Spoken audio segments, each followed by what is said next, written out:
There's a moment when you walk into any room and something shifts. Not because you announced yourself, not because you demanded attention, but because your presence alone rewrote the social mathematics. Everyone recalibrates. Conversations pause mid-sentence. Eyes track your movement without permission. And suddenly, without saying a word, you've become the gravitational center that everything else orbits around. Most people spend their entire lives chasing this feeling through external validation, louder voices, flashier displays of success. They think status is something you earn through achievement or something you broadcast through behavior. But they're playing the wrong game entirely, because real high-status energy isn't about what you do. It's about what you don't do. It's not about the moves you make. It's about the moves you refuse to make. And once you understand this psychological principle, once you crack the code of high-status thinking, you don't just change how others see you. You change how reality responds to your presence. Today, I'm going to show you the mental framework that separates those who command respect from those who beg for it. The invisible psychology that makes some people magnetic while others remain forgettable. This isn't about fake confidence or manufactured charisma. This is about rewiring your internal operating system so that high-status behavior becomes your natural default. Because when you think like someone who belongs at the top, the world starts treating you like you already are. But here's what most self-improvement content gets wrong. They teach you to act high status without teaching you to think high status. They give you surface-level tactics without addressing the core programming that determines whether those tactics feel authentic or forced. And that's why most people who try to improve their presence end up looking like actors playing a role they don't believe in. The audience can sense the performance. The mask slips. And they're left feeling more insecure than when they started. The high-status mind operates on completely different principles. It doesn't chase validation because it doesn't need external confirmation to know its worth. It doesn't compete for attention because it understands that real power is magnetic, not aggressive. It doesn't explain itself because it knows that justification dilutes authority. And most importantly, it doesn't react to the emotional temperature of others because it sets its own climate. This psychological shift changes everything. When you stop operating from a place of proving yourself and start operating from a place of knowing yourself, people feel it immediately. Your energy becomes different. Your responses become measured. Your silence becomes weighted. And suddenly, the same interactions that used to drain you start energizing you because you're no longer giving your power away. Let me give you a framework for understanding this. There are 3 levels of social awareness that determine your status in any environment. The first level is reactive awareness. This is where most people operate. They enter situations looking for cues about how to behave, what to say, how to fit in. Their energy adjusts based on who's in the room. They mirror others' emotions. They seek approval through agreement. They validate themselves through external feedback. This is low-status thinking disguised as social intelligence. The second level is proactive awareness. This is where people start to understand influence and begin actively shaping interactions instead of just responding to them. They lead conversations. They set the tone. They make decisions for the group. This is better than reactive, but it's still effortful. It still requires you to manage outcomes, which means you're still dependent on results for your sense of self-worth. But the third level, the level where true high-status energy lives, is sovereign awareness. This is where you operate from such a centered place that your presence alone influences the environment without you trying to influence anything. You don't manage the room because the room manages itself around you. You don't control the conversation because your authentic responses naturally guide it. You don't seek to impress because your genuine interest in the moment is more compelling than any performance could be. The difference between these levels isn't just behavioral. It's neurological. When you operate from reactive awareness, your nervous system is constantly scanning for threats to your social position. Your stress hormones stay elevated. Your decision-making becomes defensive. Your creativity gets suppressed because your brain is too busy protecting your ego to access your full intelligence. But when you shift into sovereign awareness, something remarkable happens. Your nervous system relaxes because it's not trying to manage outcomes it can't control. Your stress levels drop because you're not emotionally invested in other people's reactions. Your natural charisma emerges because you're no longer suppressing parts of yourself to fit in. And most importantly, your presence becomes authentic because it's not being filtered through the need for approval. This shift requires you to fundamentally change how you relate to uncertainty. Most people experience social uncertainty as anxiety. They don't know how they'll be received, so they prepare scripts. They don't know if they'll be respected, so they overcompensate with aggression or submission. They don't know if they belong, so they either try too hard to fit in or rebel too hard against fitting in. Both responses reveal the same insecurity. High-status minds treat uncertainty as possibility. They don't need to know how they'll be received because they're not performing for an audience. They don't need to know if they'll be respected because their self-respect isn't negotiable. They don't need to know if they belong because they bring their own sense of belonging with them. This isn't arrogance, it's emotional independence, and emotional independence is the foundation of all genuine authority. But here's where it gets interesting. The moment you stop needing specific outcomes from social interactions, you become infinitely more effective at creating the outcomes you want. It's a paradox that most people can't wrap their heads around. The less you need people to react a certain way, the more likely they are to react that way. The less you need to be liked, the more likable you become. The less you need to be respected, the more respect you command. This happens because desperation is repulsive at a biological level. When someone needs something from you, your nervous system registers it as a threat to your resources. You instinctively pull back. You become less generous. You look for ways to escape the interaction. But when someone approaches you with no agenda, with genuine curiosity, with their own sense of completeness, your nervous system relaxes.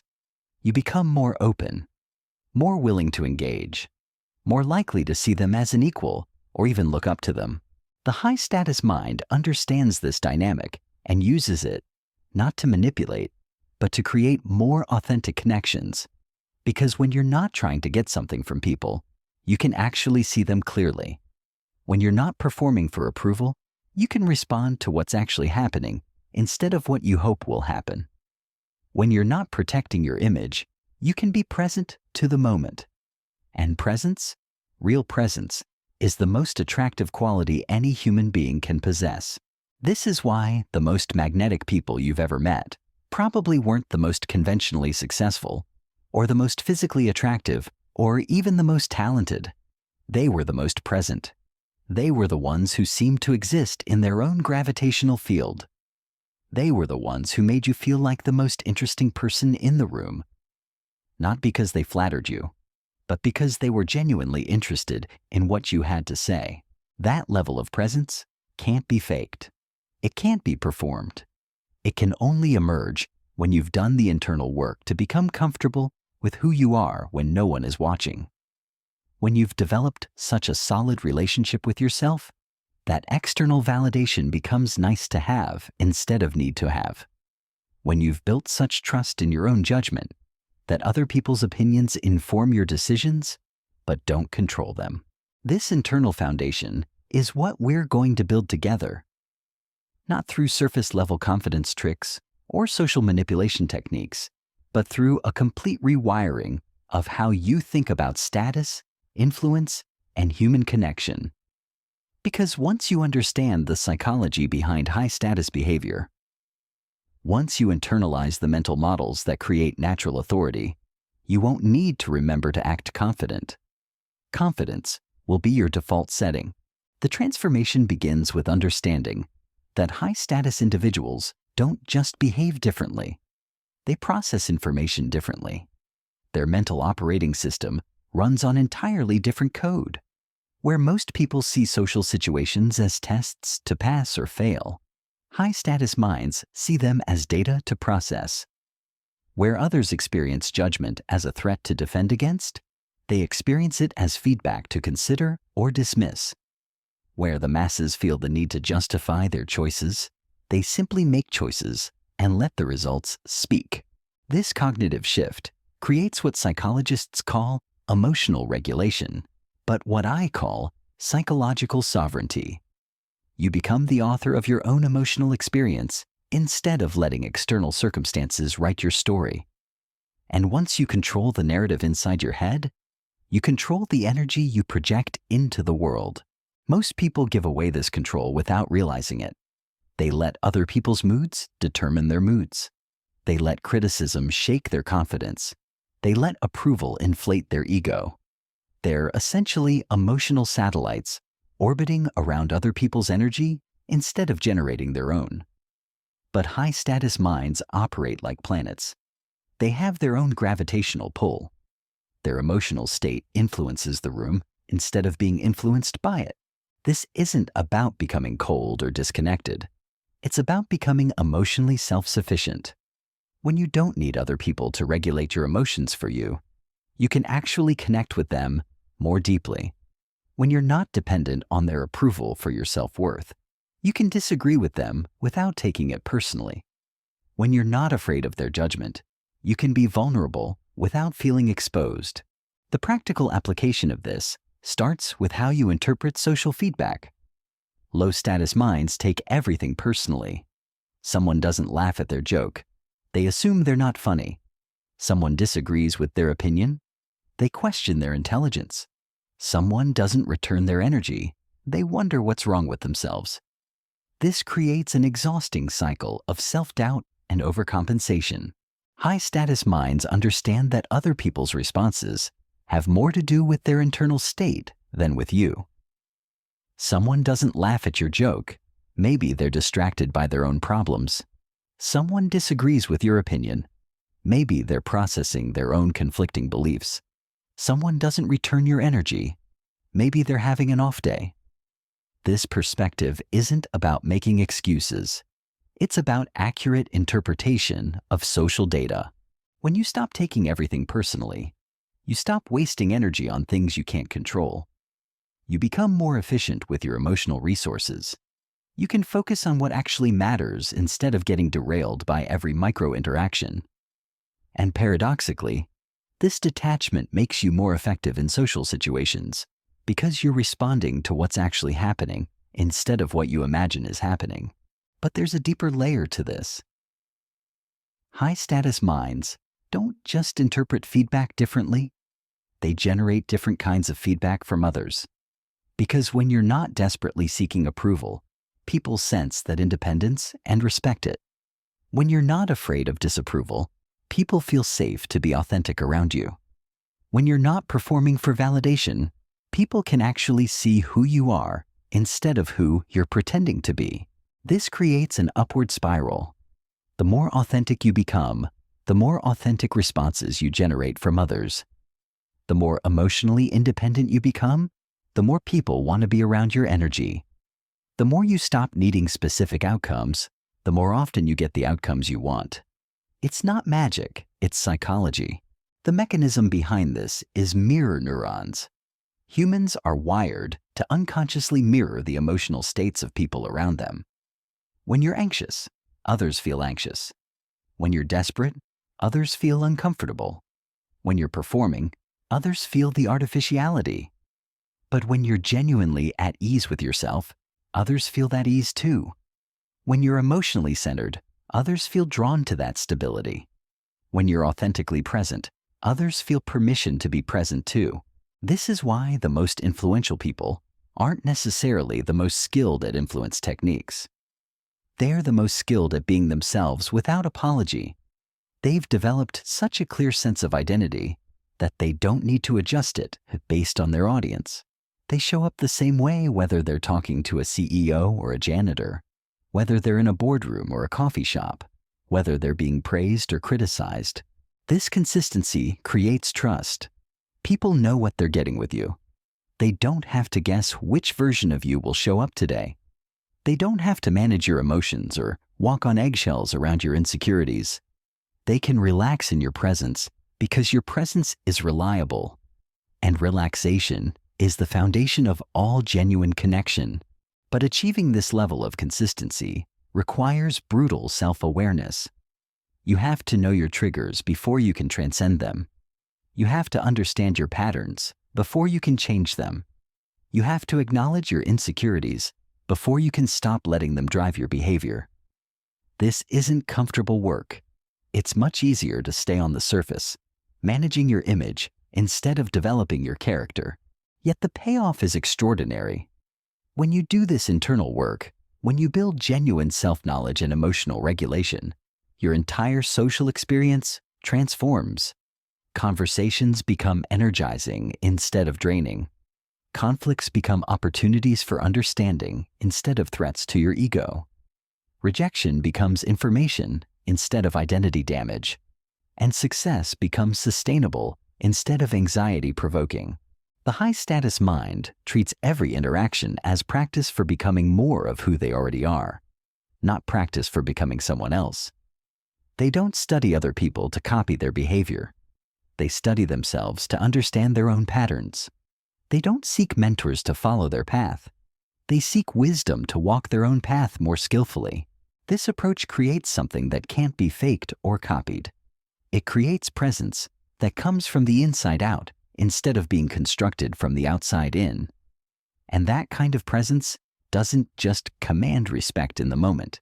It builds the kind of reputation that precedes you into every room you enter for the rest of your life. The question isn't whether you want this kind of presence. The question is whether you're willing to do what it takes to develop it. Because everything I've described requires you to give up the one thing most people cling to desperately: the need to control how others see you.